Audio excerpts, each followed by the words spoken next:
Listen, some men don't need money first. They need emotional permission to break down. A man sits in his car for 20 minutes before going inside, not because he is busy, because he is tired of pretending it's okay. Bills, pressure, expectation, silence. He wants to call someone and say, I'm struggling. But years of being told to man up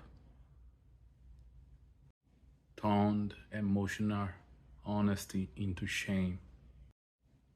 Hear this. A lot of men are not emotionally unavailable. They were emotionally trained to suffer silently. Was something society makes men hide emotionally.